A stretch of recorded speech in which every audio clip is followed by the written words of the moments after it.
Alright, Okay, welcome back to the next chapter of Oh God, why are we doing this to ourselves? Because there's 8 nights of Hanukkah and we have 3 left. It's okay, Ollie. We're 5/8 of the way through. We've been here for almost 2 hours now. 5/8 with you. 6th night. Edward and I repeated our laziness again today. He was very into his Stephen King Dark Tower books, and I was engrossed in Pride and Prejudice and Zombies, because neither of us have actually read any literature ever. That's 2 drinks with product placement. I don't know, Stephen King's kind of is established author, whereas Pride and Prejudice... Dark Tower, though, it gives the actual title of the series.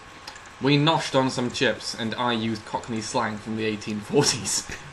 Edward took a break to watch Fox News. I tuned it out.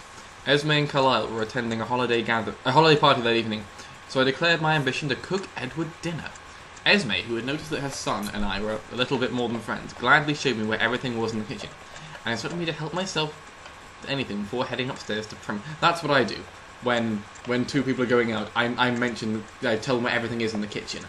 That's obviously the way to go. Well, you know, they looked at each other for 5 minutes, so they're obviously getting married. So obviously now she has to start cooking for him. I decided on roasted chicken, homemade zucchini latkes, and a salad. I was thankful that the Cullimans had all of the ingredients. And 2 others. It'll be true, though. Apparently they're super kosher, so they'll have 2 ovens. Just as I was checking on the chicken, Carlisle and Esme came down dressed to the nines for their holiday party. Edward joined me in bidding them farewell, and they told us kids to behave ourselves and not wade up. Actually, wait, that's both of them saying it, so we have to say it at the same time. Behave ourselves and not wade up. up. Why is it? It's in quotes, so it's direct speech, but they said ourselves. Which, okay. Sure, it'd be behave yourselves if they said it, because it said behave ourselves. It could be quotation. I know, because it would be quotation. If it's in quotation, it should be what they actually said. So clearly they were talking about something else entirely, and she's taking it out of context. Neither of us... Taking it out of context? Oh. Neither of us were sure how much they knew about us, but they didn't seem to care. No, they seemed pleased. That's your... Edward, I'm gonna go get dressed for dinner. Will you finish up in here? You're an idiot. He nodded and looked at me quizzically. I ran upstairs and put on the chemise he bought me in the thong. I brushed my hair and put on a little makeup.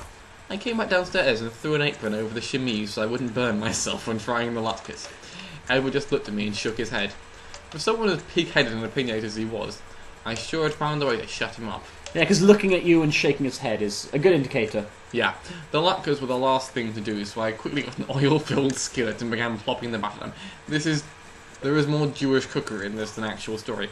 Edward had gone upstairs to, I assumed, change clothing as well. He had set the table, so once the latkes were done, I put all the food on the table that he had set. Edward came strolling down and sat in pyjama pants and slippers, and what looked to be a smoking jacket. I couldn't help but snicker at his clothing choice. He stepped closer and pulled my face against his to silence me. That's you. That's you. Oh, no. Oh, yeah. The candles! We have to light the Hanukkah candles! I exclaimed. We decided on the quick electric menorah that set the darkened living room aglow. Edward grabbed a bottle of wine and poured glasses for the 2 of us, and we sat down to a very civilised, very adult meal.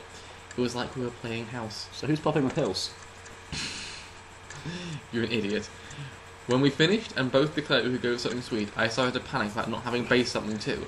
Gee, I'm not Martha Stewart, but that sounds like a product placement. Yeah. I have dessert for you, Edward said, arching his eyebrows. Hot tub. I don't have a bathing suit! I exclaimed. The Cullenman's hot tub had been put to good use at several parties and events. It was one of the reasons Jasper and Alice had planned events at Edward's house, though I had never been in it. That's when it hit me. Oh wait, the Cullenmans were out. I didn't need a bathing suit. I know, Edward replied. A wicked smile fell across his face. He was going to be a great politician. He was so calculated. Because that's what you want in a man. Yes, a man who can trick you into getting naked in his house. That's what you really need in a politician. Yeah.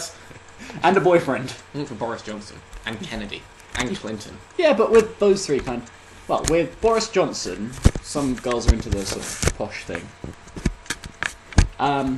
Kennedy was just hot. Yeah, I mean, I've slept with Kennedy. Also Kennedy. Well, I feel like Clinton. I've slept with like 15 Kennedys.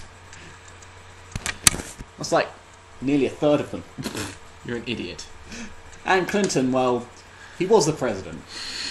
I guess you'd do the president so you've done the president. And you know, now Monica Lewinsky can say, exclusively, Yep, I gave a blowjob in the Oval Office.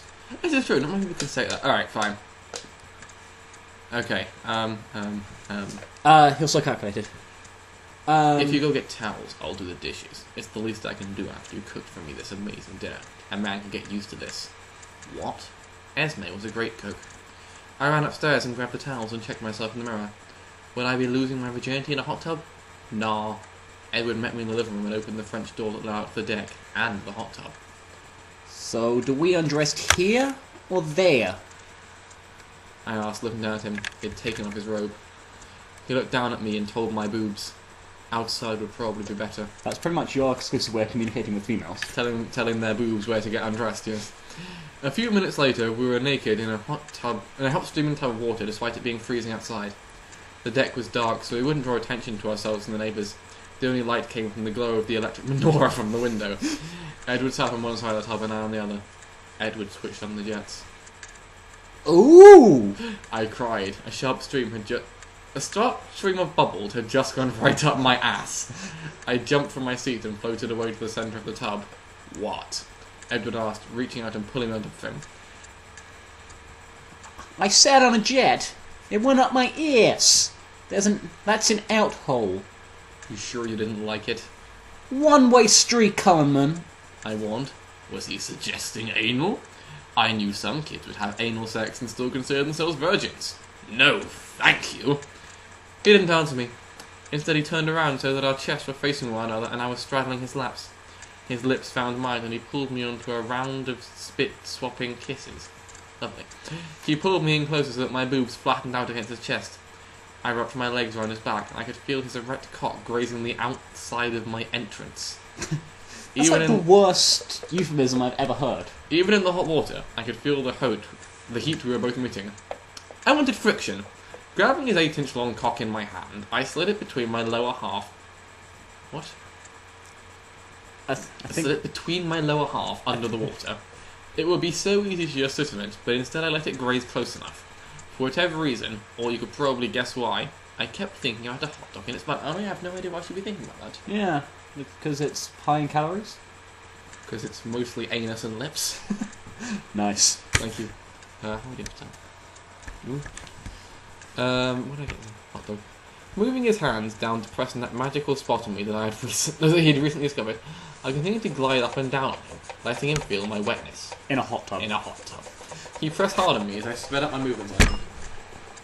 Come with me, Bella. Sorry, come with me, Bella. He pressed harder and bit down on my earlobe at the same time. His spooge came out suddenly, and I remembered all those crazy questions in the sex ed class and jumped out of the hot tub quickly. No babies. Not for like a decade. I wrapped the towel around myself and stuck my feet in the water. Edward, who had watched with amusement, got out and wrapped the towel around him as well.